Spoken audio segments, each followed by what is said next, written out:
Hey everyone! You know what really bothers me lately? I figured I should finally talk about it. It's about musicians, especially young and inexperienced ones, and their completely distorted idea of what good sound actually is. I've been a mixing and mastering engineer for a pretty long time. I've worked with all kinds of artists, from total beginners to some pretty experienced bands. And over the last couple of years, I've noticed a pattern that's frustrating and honestly a little bit sad for the state of music. What's interesting is that this never used to happen before, at least not in my experience. Let's dive into problem number 1. So a musician finds me through a recommendation, which is great. We work together on their track, it's a process, we communicate, I send revisions, they're happy, ecstatic even. They say stuff like, "Wow, I never knew my song could sound this powerful," or "This is exactly the sound I had in my head." Great, right? Job done, everyone's happy. Then a month or two later, I stumble upon their Spotify, and the song is there, but it's not my mix. It's someone else's. And out of curiosity, I listen. And in 95% of cases, guys, it's a train wreck. It's a school-level mix. We're talking no low-end control, the kick drum is like a cardboard box, the vocals are buried under a mountain of reverb. The balance is all over the place. It's objectively worse from a technical and artistic standpoint. Unfortunately, I can't show you those mixes for ethical reasons and of course because of copyright. And you know what?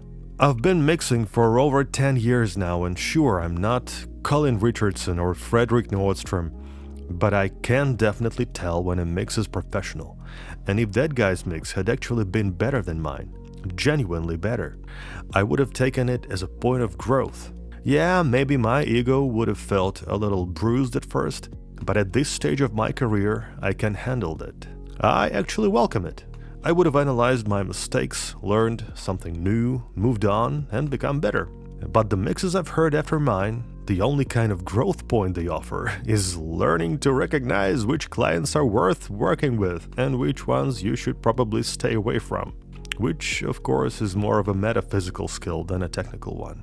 Sometimes you can see it right away from the way a person talks, or from the 3 pages of notes they send you with mixed preferences before we even start. Although I did recently hear Jens Bogren mention that he once got a massive list of mix notes before even starting the project, apparently from Eyal Levi of Doth. And he was actually happy about it, because that meant the band knew exactly what they wanted. But you have to remember, Eyal himself is an excellent mix and recording engineer. He knows exactly what a good mix should sound like. That's why he hired Jens in the first place. When it comes to musicians who don't know what they want though, that approach just doesn't work. So this is where my brain short circuits. This artist was happy with the professional product. They paid for it.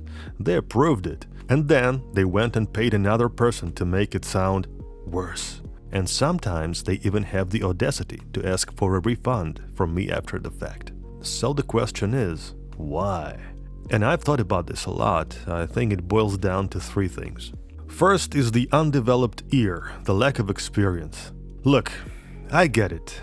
15, 20 years ago, my own sense of what good sound was completely different. I thought a slammed, over-compressed mix with no dynamics was powerful. I thought a super boosted, high-end was clarity.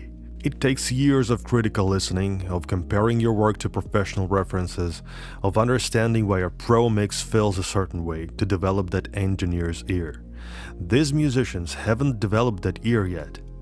They have an idea in their head, but that idea is often based on a feeling, not on technical or artistic merit. And this is where it gets really specific.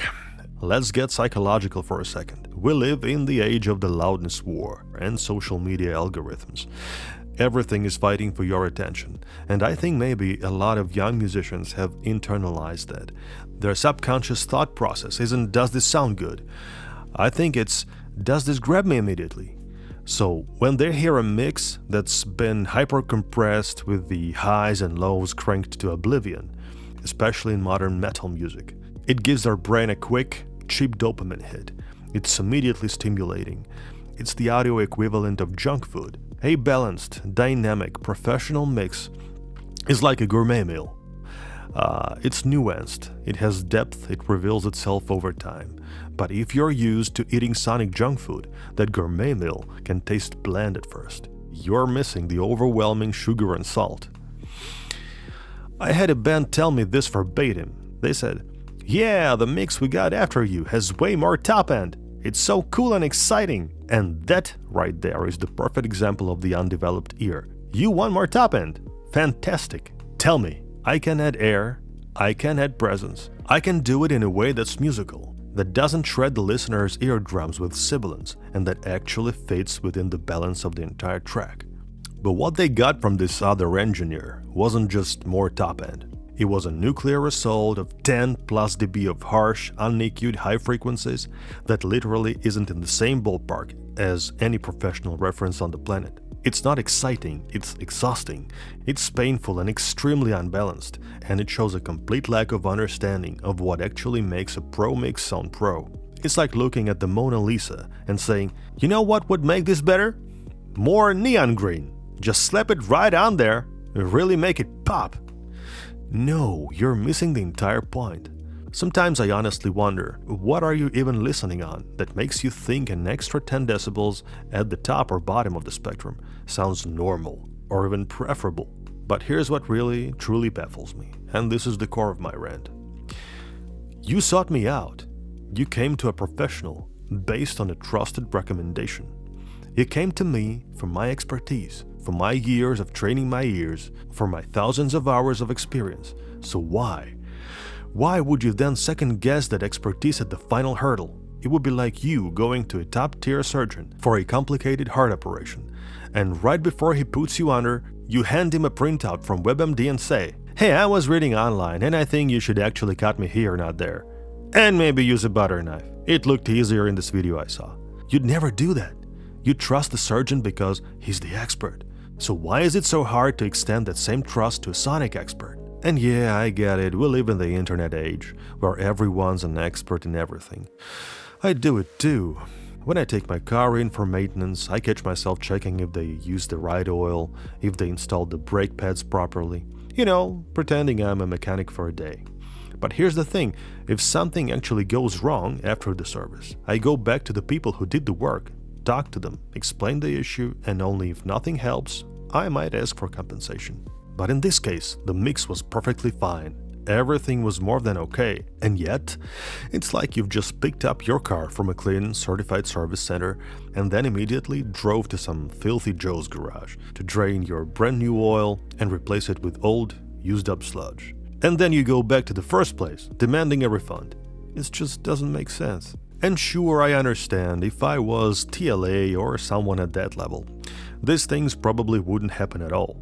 For a lot of reasons, but mainly because of the caliber of musicians those engineers work with. But most of us, the majority of engineers out there, we are not at that stage of our careers yet.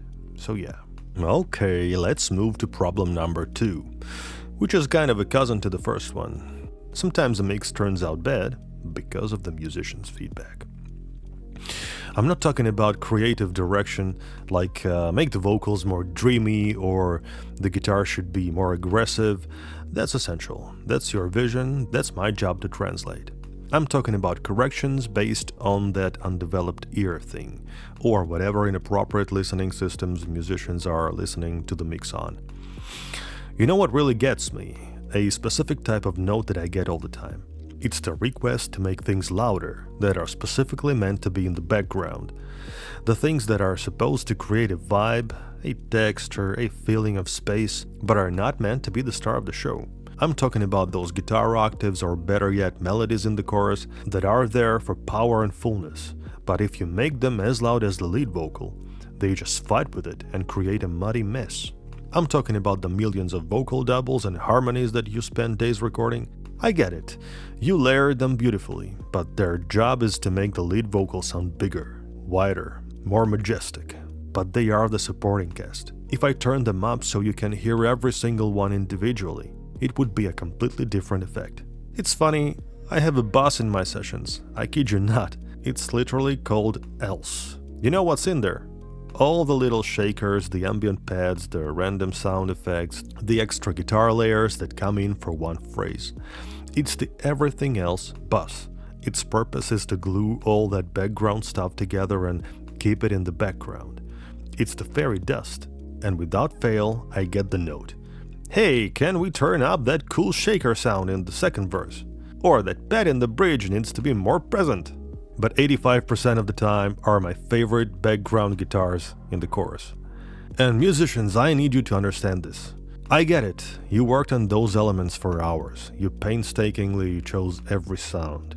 You are emotionally attached to every single note you recorded. But in a mix, in an arrangement, not everything can be in your face at the same time. It simply cannot. It's like a movie. You can have the main character delivering a crucial line, the background music swelling, a car exploding, and the supporting actors all talking at the same time. It's sensory overload. You focus on one thing and the rest supports it. So when you ask me to turn up the else, you are asking me to turn up the entire background of the movie until it's as loud as the actor's dialogue. You're not making it better, you're just creating noise. You hired me to be the director of your sonic movie. Sometimes that means I have to tell the supporting actors to take a step back, so the lead can deliver their line and connect with the audience. Trust me on that. You know, I understand that on another level too. I really do. And I'm not just saying that. Hey, I've been there myself when I was a musician. You can ask the poor engineer who mixed my band's second record. Hey Eric, what a complete and utter nightmare it was to work with me. I was that guy. I was listening to our mixes in my car, sending back these long, detailed emails about how the shaker in the second chorus needed to be like 0.2 decibels louder because I couldn't feel it enough, obsessing over some tiny background synth that nobody else could even hear. I was micromanaging a process I didn't understand, thinking I was helping when I was probably just driving him insane. I was so emotionally attached to every single little noise we'd made in the studio, I thought they all deserved a front row seat. But now, being on this side of the glass, I understand what that poor engineer was feeling. It's not about being difficult, it's about having spent years learning what makes a mix work as a whole, and then being asked to break it piece by someone who hasn't. So as an engineer, you are in a tough spot. Do you A. be a stubborn guy and say, no, my way is better, and risk being labeled difficult to work with? Or B. grudgingly make the changes you know are harming the mix, because the client is always right, and then have your name attached to a final product you're not proud of? I've done both, and both feel terrible. Alright, problem number 3, which is the source material. It doesn't matter how good your mix engineer is. You cannot get a world-class, polished, modern mix from garbage source tracks. In most cases, you simply can't. You send me a reference track that sounds like the latest Architects or Spirit Box. Huge, crisp in-your-face guitars, a kick drum that punches you in the chest, a vocal that cuts through a wall of sound, and none of that fighting each other. I love that sound, I want to give you that sound. But then I open your files, and I see the challenges right away. Your guitar DI tracks, if you even recorded them, often lack punch and definition. Sometimes it's the performance. Other times it's a technical issue, like using the wrong input on your audio interface, which weakens the signal from the start. Then I notice the tuning issues, not just the open strings, but the intonation is off across the fretboard, because the guitar's scale length wasn't properly set up, which adds to overall tuning problems. And the vocals, which were tracked in an untreated room on a sensitive condenser mic, with the singer standing 2 meters back. So I'm dealing with a distant, roomy sound instead of a tight, present vocal. Now, don't get me wrong, for all these problems except for the badly tuned guitars, we have tools to fight back. We can use saturation to add harmonics to a weak DI, transient designers to create punch to it, and D-reverb to clean up a vocal. We absolutely use them. But this is all damage control. We are trying to fix problems that shouldn't be there. It will never sound as clear, powerful, and professional as a source that was recorded correctly from the start. We are trying to build a pro mix on a shaky foundation. So what happens? I do my best, I spend hours trying to fix all those problems, and the mix I send you is the absolute best version of what you gave me. It's balanced. It's as good as the sources can be and even better. But you're disappointed. It doesn't sound like the reference. It can't. So you take the same terrible source tracks to another guy, and he doesn't even try to fix them. He just slams everything with a limiter and a 15 dB high shelf boost assault. So it all hits at -4 LUFS and all the mid-range is gone. Is it balanced? Of course not. Does it fall apart on a proper system? Absolutely. But it's loud and aggressive, and on a quick iPhone listen, it feels hyped and powerful. He gave you a loud, broken mix from your broken sources. I tried to give you a balanced, professional one. But in the race for instant gratification, loud and broken often wins. And you know what? Maybe I'm wrong, but I persistently refuse to participate in this whole audio fast food circus. I just can't. My conscience and my reputation don't allow it. I'm telling you all this not just to complain. And I know for a fact that I'm not the only one in the industry dealing with this. I talk to my colleagues who are at the same level, and this is a universal pain point. I'm making this video in the hope that it reaches at least one artist, one band, one producer, and makes them think. You know, all of this makes me feel a bit vulnerable to talk about, but you know what? I've stopped being afraid of showing that. Being a professional doesn't mean being an impenetrable fortress. It means knowing your craft and also knowing its limitations. At the end of the day, we are all on the same team. We all want your music to sound its absolute best. We want it to have the impact it deserves. We're not your adversaries. We are your sonic translators. But we can't do our best work if you're holding the dictionary upside down and telling us we are pronouncing the words wrong. Rant over, thanks for listening. Let me know your thoughts in the comments. Be gentle. And engineers, you know the drill. If this speaks the truth, a like wouldn't hurt. Alright, peace out.